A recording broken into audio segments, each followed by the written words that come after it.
So when you work in litigation, it is constantly basically thinking a few steps ahead, or at least it should be.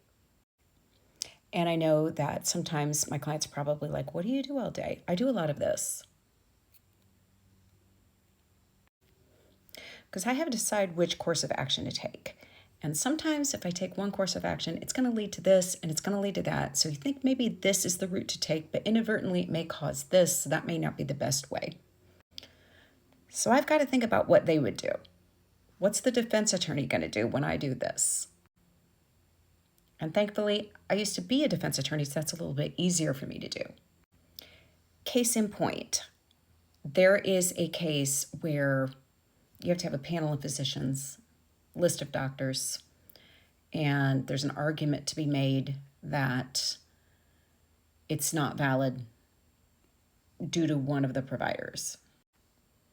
I can file a motion, I can file a hearing,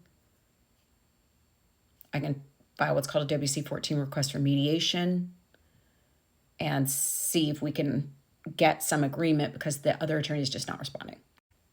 So then you think about the avenues. Okay, well, if I do the request for hearing, that's going to take a long time and require a lot of discovery that might not be needed. If I do a request for mediation, that's going to probably be set out at least 6 weeks, no immediate relief.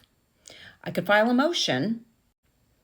That may be the faster relief, but if I do that, I'm giving them an opportunity to explain themselves and potentially rectify the situation, which might put my client at a disadvantage. So even though it seems like that might be faster, it might not be the best route to go. So something may take longer, but it may be strategically better. And this just comes from doing this for like 20 years. Am I always right with my strategy? No, no one is always right. But I have a pretty good feel for it. Unfortunately, none of it happens as quickly as we would like. But when you're wondering, why is she doing this instead of that? Why should trust me on this? I sit here and I think about it and I think about it for a really long time. I like ruminate over it usually, okay, over strategic paths to take when a claim is kind of encountering some roadblocks.